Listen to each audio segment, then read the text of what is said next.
Our buddy Mike Griffith over at DawgNation. Got to get the other side of this big matchup, Shane. And Dogs is number one. And let's see what Mike has to say about this one. Well, we're pleased to be joined by one of our favorites, Mike Griffith from the AJC's DawgNation. Mike, thank you so much for taking this time. You bet, Mike. I look forward to it, man.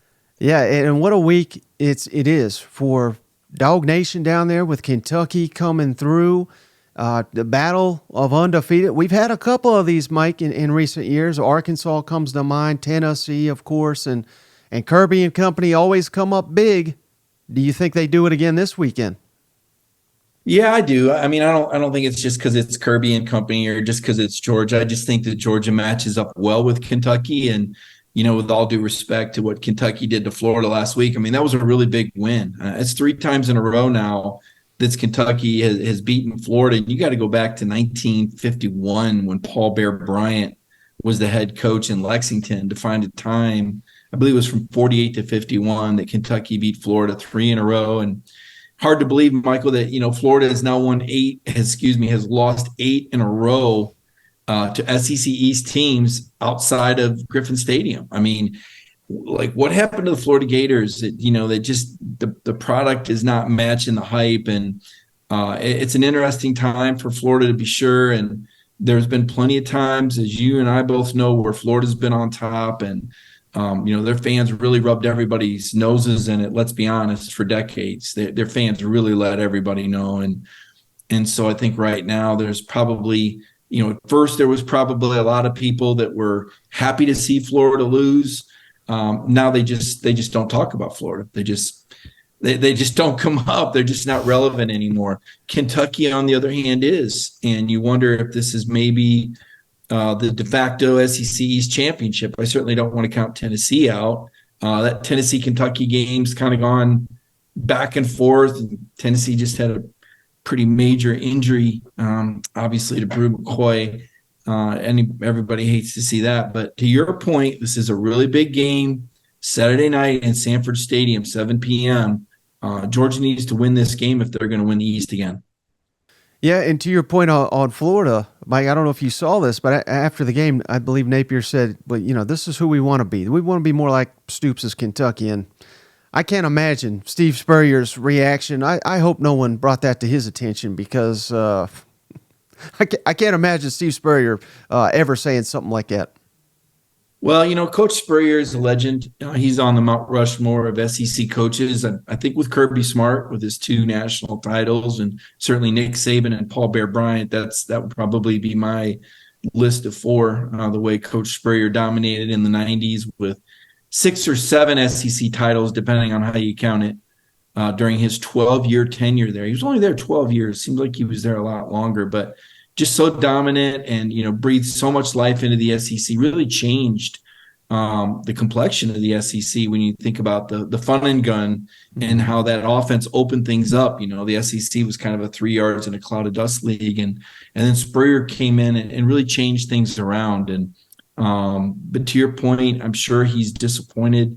Of course, he still has the Spurrier's Gridiron Grill there in Gainesville and still a beloved figure. That I'm associated with the Steve Spurrier Coaching Award. It goes to the first-year coach every year, the best first-year coach. It was interesting. The first year, we had Shane Beamer and Josh Heupel split it. And I was talking with Coach Spurrier about it. And I was trying to explain that you can really only have one. Well, Chris Doring, who does the award with me, said, you can try to explain that to him, but he's pretty dead set. And I said, Coach, I think we really need to pick one of these coaches. He said, no, what we're going to do is we're going to have 2, and it's going to work just fine, and everybody's going to be happy. And I said, well, his name's on the award, so I may be the chairman, but it's the Steve Spurrier Award. And so we had those 2. And, of course, South Carolina and Tennessee fans just love each other, so you can imagine how that went over. And then last year, Coach Sonny Dykes won the award. And Coach Spurrier poked fun at him for giving up over 60 points during the banquet, but he had a point to it, Mike. He said, the Gators gave up more than 60 one year to a Big Red team. referencing the Nebraska game, and he said they won the title the next year, so maybe TCU would win it this year. But fast forwarding to this year, I don't think TCU is going to be winning much of anything. So, No. kind of a circuitous story there about Coach Spurrier, but it's all in fun, and I like to tell those stories and background. And I'm sure the Tennessee and South Carolina fans will always remember that special year when their coaches split the Steve Spurrier Award. That's a lot to stomach all in one. You got to share the award. It's got Spurrier's name on it, right? That's a lot to stomach. Right. And hey, maybe Napier's got a point. I like to poke fun, particularly after a big loss, but there is something to be said for his comments because Kentucky, Mike, you know this as well as anybody. No, wait, you're saying this with a straight face here. You're really are you really trying to sell this? Well, no, wait, I'll get to it here.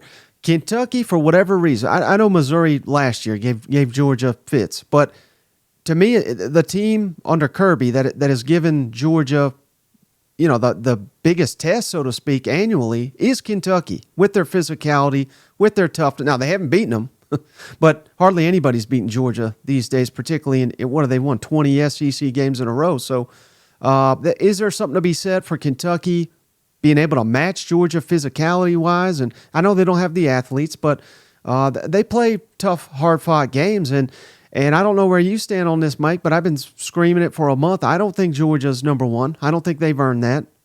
They were number one the last 2 years. I get it, but I don't rank them on what they did last year or the year before. I rank them on what they did this year. And that's not to say Georgia won't win the title, won't win the SEC, but this is not Georgia of the last 2 years. This is 2023. And I think Kentucky can give them one heck of a ball game on Saturday. Sure. No, I hear what you're saying. I think that's just a really awkward. If I'm Billy Napier, I'm not saying that. I just can't imagine saying that. That would just, like you said, that's hard for a Florida Gator to swallow, I'm sure. Yeah, I mean, I'm with you. I don't have Georgia number one on my ballot either, and I haven't. Really since the first or second week of the season. I had Washington up there for a while. Got Texas number one right now. About their win in Alabama has gotten more impressive as Alabama's kind of gotten on track. That win in Tuscaloosa. Quinn Ewers, like I said, I don't know if he'll ever play another game like that again, but he doesn't have to. He did it that night. He was perfect. He had issues with the deep ball that particular night, though. Some great throw and catch. And, Alabama's quarterback was, Jalen Milroe wasn't making good decisions. I think as long as Milroe makes good decisions, they're going to be really, really hard to beat. We'll see what happens against A&M this weekend. But I'm with you. I don't just de facto Georgia number one. And I think, Kirby's fine with that. I mean, he even said after the last game, he said, I don't know how good this team is. I mean, to your point, they've trailed by 10 points in each of their first two SEC games. To South Carolina at halftime, 14-3, and they were down 10-0 after the first quarter at Auburn, and then they were down again 17-10 in the third quarter after they turned the ball over on their opening possession. So Georgia's had to, a couple of uphill battles to win their first two SEC games, and Kentucky coming into Sanford Stadium is that a tougher assignment than playing on the road at Auburn? I don't know. That's tough. Auburn and Hugh Freeze do some things with the quarterback. And certainly I think Hugh is a really well-respected coach. As far as off the field, I don't know. You can throw him in the Lane Kiffin category. But these guys get paid for what they do on the field. And he's really good at his job. Mark Stoops is good at building a program. And you mentioned their profile, being a real physical team. How will that match up against this year's Georgia team? That remains to be seen. I've said in the past, you're not going to out Kirby, but Georgia's interior defensive line has been somewhat suspect. Obviously, there's a big drop off from Jalen Carter. The year before, they lost Jordan Davis and Devontae Wyatt, other first rounders. And the next guys up, they're just not as good. I mean, they're still good, but they're just not as good. And it seems like fans want there to be this notion that, well, whoever's next up is going to be just as good or better. And it just doesn't work that way. I mean, I think you're seeing that at Tennessee right now at quarterback. I like their quarterback fine this year, but I don't think he's as good as Hendon Hooker was. I like their receivers too, but I don't think they're as good as the receivers were last year. Sometimes players are better than the year before. Sometimes they're worse. At Georgia, they haven't been as good. in the interior defensive line. They haven't been as good in the offensive backfield. They haven't been as good at the other tight end position. They haven't been as good at wide receiver. And so we've seen some struggles. And I think the Kentucky game is going to be a litmus test of sorts because Georgia typically doesn't get out physical, Mike. I can only tell you 2 times, and I've covered Georgia since the 2018 season. The 2 times I've seen Georgia out physical, both by LSU, 2018 regular season in Baton Rouge and 2019 SEC championship game. That's it. Even when Alabama beat them, the times they beat them at Tuscaloosa in the SEC championship games, I didn't feel like they out physicaled or pushed them around. So could that happen this year? We'll see. I thought Auburn, probably played them about even in the trenches. Let's see what Kentucky can do coming off that big win over, Billy Napier, who's a really nice guy, just a wonderful guy. We all agree he's a good guy, and I think we all agree that the SEC wants to see Billy Napier at Florida for a long time. How about the injury to Amarius Mims? I think that is obviously, your readers are well aware of all that, but maybe nationally, maybe across the SEC, that's kind of went under the radar, perhaps.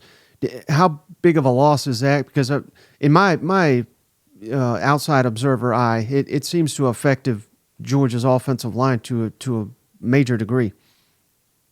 Well, they weren't going to be as good without the left tackle, Broderick Jones. I mean, he was about as good as pass blockers as we've seen in the SEC in quite some time. Left tackle, first-round draft pick. And, Warren McClendon was a guy that had started like 37 or 38 games in a row at right tackle. Now, Marius stepped in at the end. And for those that don't follow it closely, and not everybody can go to SEC media days or read about every player, but Mims is this – Goliath, 6'8", 340 pound. I mean, if you tried to make up an offensive tackle in your video game, this is him. I mean, he's big, he's strong, he's fast, he's physical, he's all that, and he's their right tackle. He had to get the tightrope surgery on his ankle, so he's been out. I don't know how much it's truly affected them.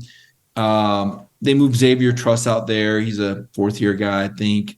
And they moved Dylan Fairchild. They have pretty good depth. And, frankly, their running game is a little bit off the rails more because of the lack of depth with Kendall Milton, who's been injured all year. Kirby said this week that Milton's looked good in practice, but, Kendall had hamstring issues in fall camp. He kind of looked slow at the start of the year. Then he suffered a sprained knee against South Carolina, missed the next game against UAB, and only played 5 snaps against Auburn. I mean, if you get him back, great, but are you going to get that vintage guy back? Because we saw flashes of Kendall Milton that really looked like greatness, looked like a guy you'd say, oh, yeah, that's that could be another, big-time Georgia running back. But he hasn't looked like that this year, and we don't know what version of him we'll get against Kentucky. They're so thin back there. Brock Bowers carried on a 3rd and 2. He converted, of course, because it's just what he does. They've got a receiver back there, Dylan Bell, who's probably their number 2 running back right now. And, Dejon Edwards does a nice job, Mike, but, I don't think I'd put him in the same sentence with, Todd Gurley and DeAndre Swift and, Herschel Walker. So they're a little limited in the backfield. To your point, their offensive line is not as elite as it was a year ago. And it begs questions. Anytime you lose a guy like that, it begs questions. Yeah, and I'm glad you referenced Brock Bowers because I think he's the best college football player in the country. He may not win a Heisman or anything like that, but if they were giving it to the best player, he certainly has to be in consideration. Is there any way to stop him if you're Kentucky? I mean, what is the strategy if there is one? I mean, he's a guy I feel like you hope to contain him, and you can't let him dominate you like Auburn did in the 4th quarter.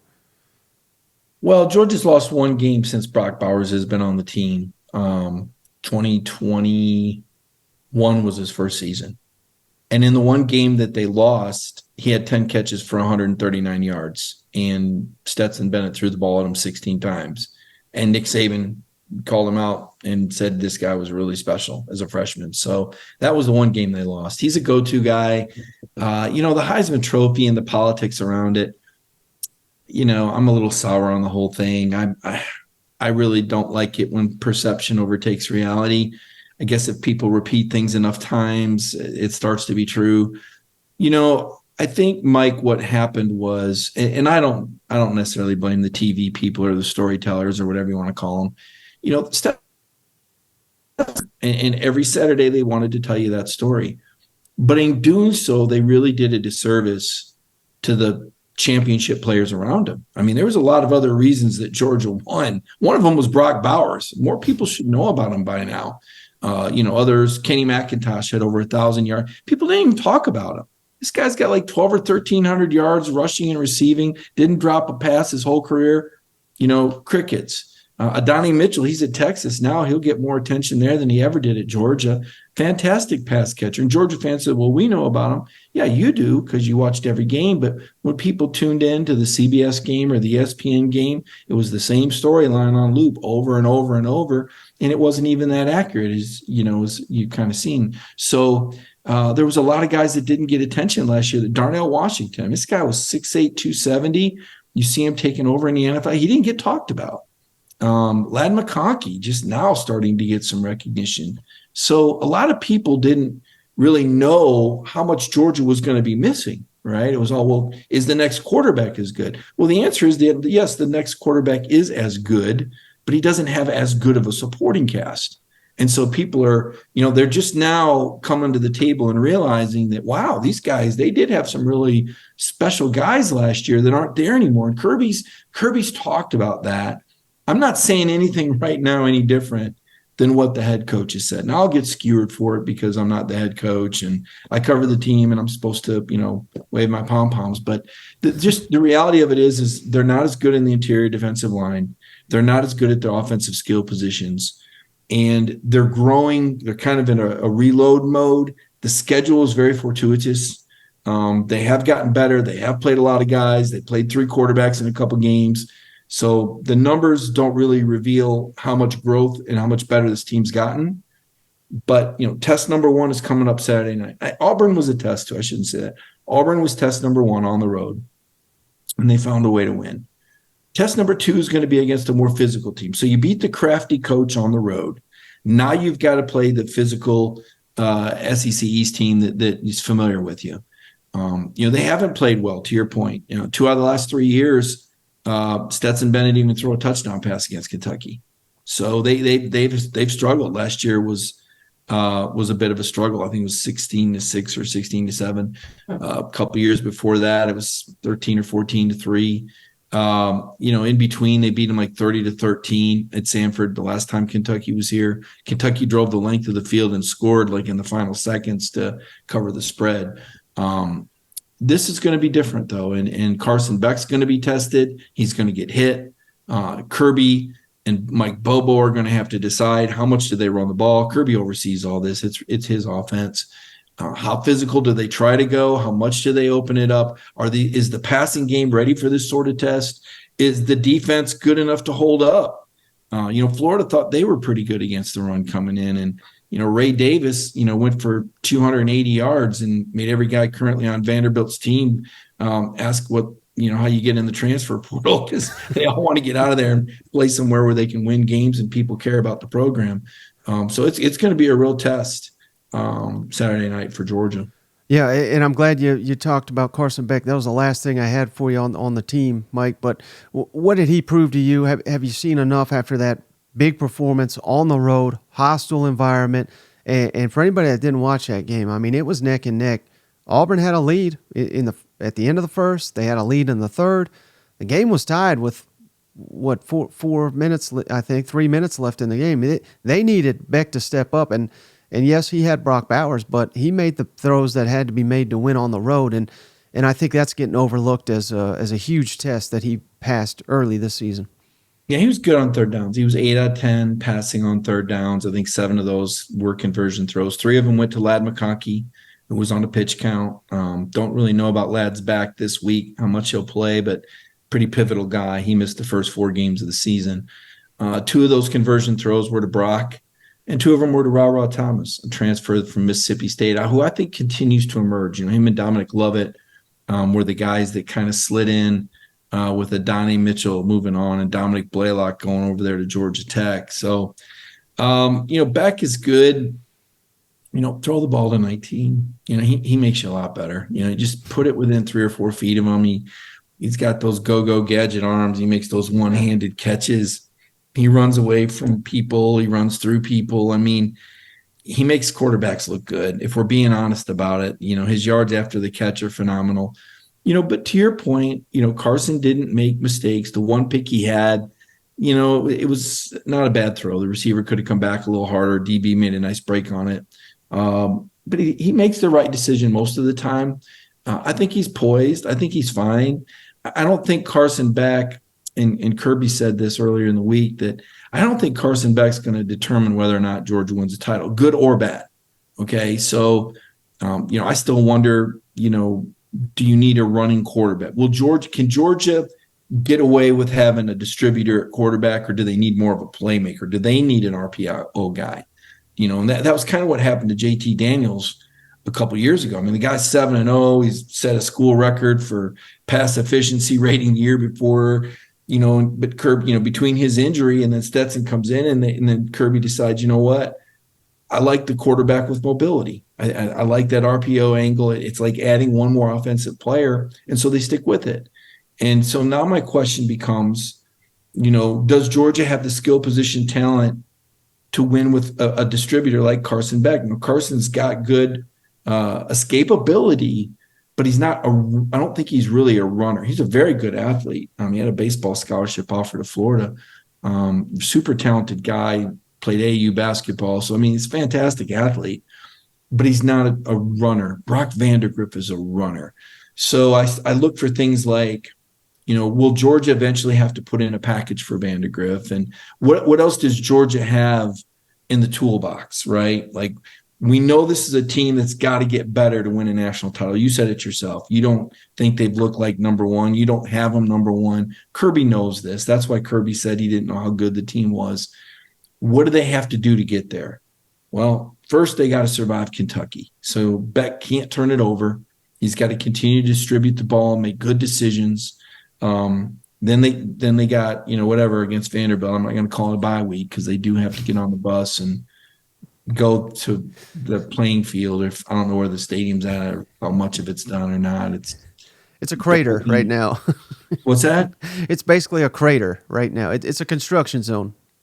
Look, I know people are wondering, Mike, why I go out of my way sometimes to bring this to everyone's attention.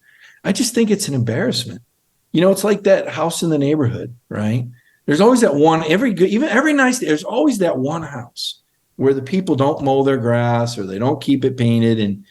And the thing is, this Vanderbilt, they get just as much money from the league as anybody else. And it's almost like they know they don't have to because they're in Nashville. It's like they're free pass. Oh, hey, you're not kicking us out because we're in Nashville. And then you just, man, can't you get it together? There's been coaches that have won there before. They've had momentum to build on. They've had opportunities with the city of Nashville building stadiums, and they just don't care. And that's frustrating to me because I don't see that with Northwestern in the Big Ten. I don't see that with Duke in the ACC. And why does Vanderbilt get away? And poor Clark Lee, the guy went there, and I guess they did beat Florida last year. But my point is, it doesn't have to be that way. And it's frustrating to me that stadium is there looking like that. And it's just an embarrassment to the league. And it doesn't meet the standard, and it's not true of baseball. Their baseball stadium's fine. The basketball arena is wonderful. But for whatever reason, they just won't make the commitment like the other schools in the league do. And that disappointed. That game's a week off, and believe me, I'm already tired of talking about it. But that's a week off, and then Georgia has a true bye week, and then they play Florida in Jacksonville, about 370 miles from here, or something like that, 70 miles from Gainesville. So they call it a neutral site game, but it's a road trip to Florida.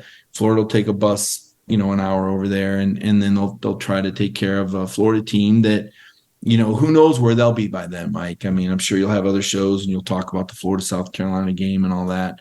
That's, to me, a really big game. But back to your original question, was on Carson Beck. I think he's fine. I don't think that's where the game is won or lost.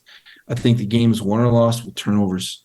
Simple as that. And it may not be Beck's fault. That's why I say that. Guys run the wrong pattern, passes get tipped, players don't come back for the ball. I think Carson Beck is fine.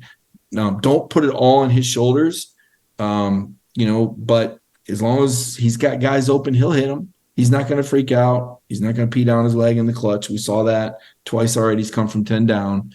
I think it's going to come down to turnovers and the trench battle. And can Kentucky dominate Georgia like they did Florida? I really doubt that. So I'm predicting a Georgia win. You may be right. It may be a slam bam right down to the last second. I don't know. I've seen Georgia control Kentucky, and I guess in my mind, it's still a 2 or 3 touchdown win until Kentucky shows me otherwise. Yeah.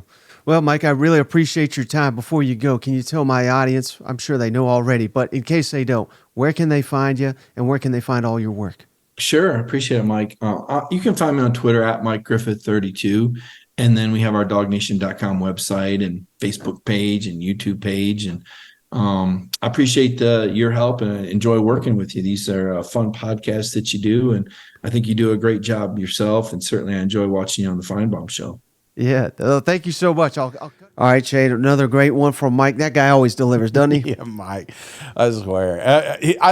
Again, media days, you go back to some of these guys, and he's just got an aura around him. It's like I think he's probably hit more tables down there than anybody. That's what I was going to say. When we were getting him, I mean, he had to make 10 stops on the way over because they're like, "Hey, Mike, we got to get you on. We got to get you on. What time can we get you?" That's right. Every booth like there, Shefty just running around. Everybody wanted to know what the insiders he's got down there in Georgia. Yeah.